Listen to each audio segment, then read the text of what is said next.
So this is just a like completely blatant, low budget, low effort copy of you see the Red Walters, the Redster, super sound guy.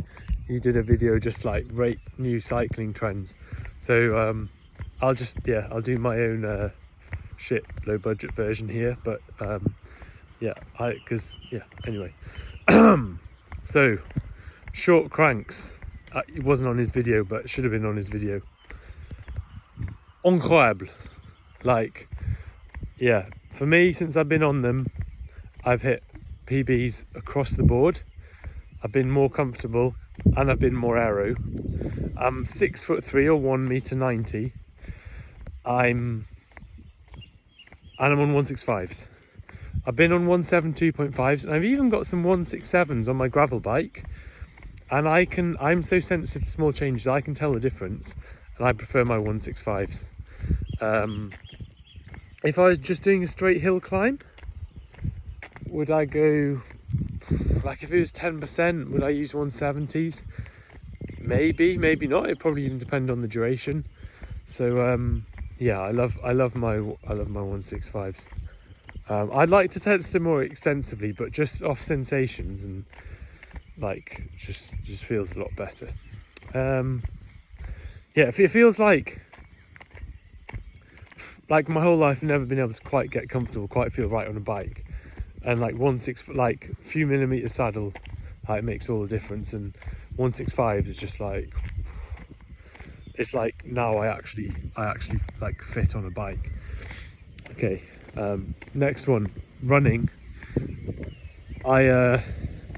I used to be a runner. I love running. You see my Instagram post about why I think potentially physiologically it helps cyclists.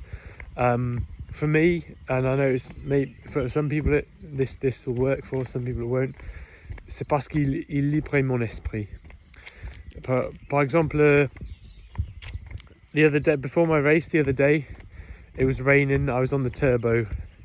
I was gonna do 2 hours, but you know, I hadn't been on the turbo for ages, even 2 hours long. I was like, I'll do hour 40 and I'll go for a run, for some outdoor exercise, and just because I want to like running. And yeah, I won my race the next day and one of my best ever performances. And I've reintroduced the running about 3 months ago from having not done any for years, and my training has gone as well or better than ever. So in fact, better than ever. My numbers are better than ever, and my training, it's not like, it's just like I was at a good level before, and then since I've been running, my level has not gone down.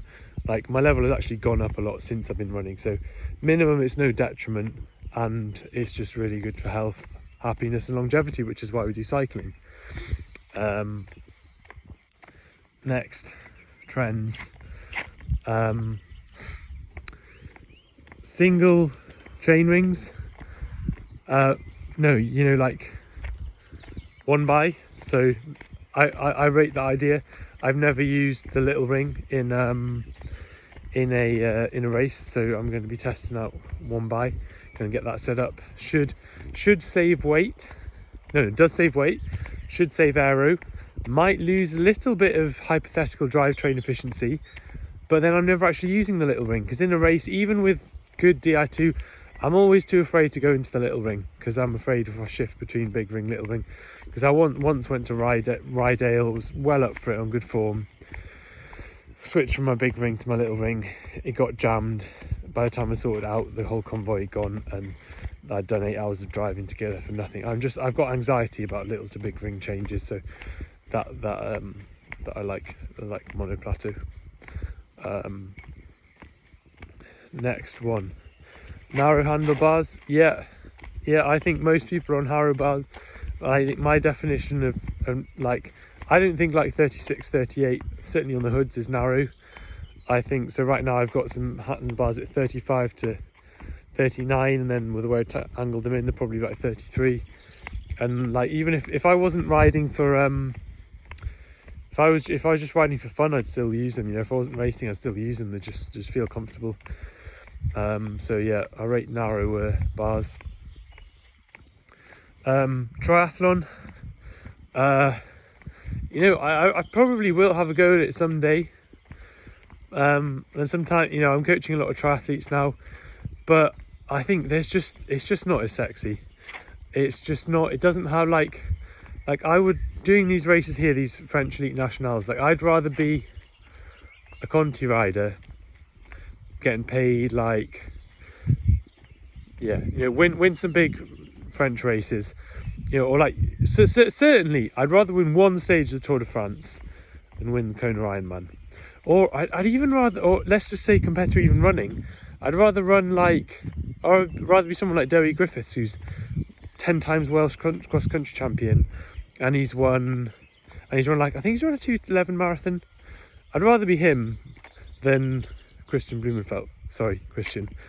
I mean, I have to think about that a bit, but probably just also the lifestyle, like a triathlete, it's just being busy all the time, just like wake up every morning, go for your swim, then go for your ride. So yeah, you do slightly more training, and I love training, but it's just being busy all the time. So a triathlon, and just, yeah, like it's not a race, is it? There's nothing like, I could if I, and I wish I did have the time to like sit down and watch like whole stages of the Tour or the Giro, and I could do that. I couldn't sit there and watch a whole Ironman. I could watch like I could watch the highlights, and I could watch the last hour. I probably even could watch a whole marathon. You know, 2 hours, I could watch that, because they're just like, another thing, like this best marathon Ironman runners in the world. Okay, the speed they do off the bike, like, you know, a lot of them, okay, they are pushing the boundaries now, but often it's like 2:40 off the bike. If you had a girlfriend you know wanted to come and watch, or some friends come and watch you run past, they'd be like, oh, he's running, he's a solid runner. But they're not like, oh my god, that's amazing. Whereas if you're like a 2:10, 2:05 marathoner, they see you going past and they think, fuck, he's doing that for 26 miles. I can't even do that for 100 meters. Like that's pretty cool. Or same for you, go and watch a bike race. It's like that. I find something cool about just being really good, really just freakishly morphed into some kind of weird creature to do one specific task really well. Whereas triathlon's just like being really quite good, but not super incroyable at anything. But yeah, still, I do have increasingly more respect for it, and hence I, you know, think about it a lot and coach triathletes. Gravel, yeah, I rate gravel. I'd like to try and fit in some gravel races. I think it's really cool. I think it's really cool because it makes sense, because it kind of combines like sportif type thing with like an actual bike race, so you don't have to have like the separate. And I like how like even the biggest races basically just like anyone can enter. There's less, and like I love the whole culture around it. I think it's fantastic, and it's also basically a way to just kind of make road racing safer. Because a lot of the problem with road safety and road racing is just because the speeds are ridiculously high. Gravel, okay, you're more likely to have a small crash, but you're less likely to like fall off the side of a mountain and die, or, you know, just have like a massive crash in a sprint at like 70k an hour. Because basically the speeds are like 10k an hour slower or more. And especially it limits the time, the really dangerous speeds of like plus 60, 50, 60 plus k an hour, which is what you get a lot of in road racing. So yeah, really rate gravel.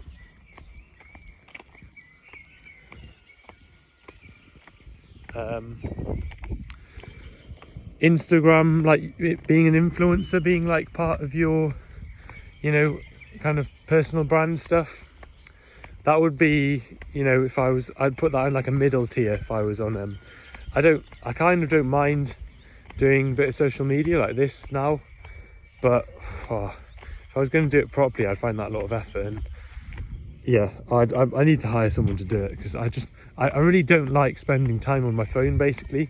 Like, you know, it's even filming this, I don't even want to look at the screen. I'd rather look at pretty flowers. So yeah, I think like screen time, we could put as another one. Getting your screen time down, that's like 10 out of 10. And then finally, like supplements, they get a lot of bad rep, but like it's like wearing aero socks, isn't it? If you can just take beta-alanine, bicarb, you know, get like pretty good gains for what's really not that much effort. Oh yeah, and then chain waxing. I could do a whole thing on that. Just saves you money, saves the environment, saves a few watts would be the last reason I do it, saves time, just keeps your bike better. Like, no dirt attaches to wax, it attaches to only drip lube. Chain wax is just the way to go. So yeah, over 10 minutes now. I'll rather just enjoy my walk, and I'll whack this up on YouTube when I get back.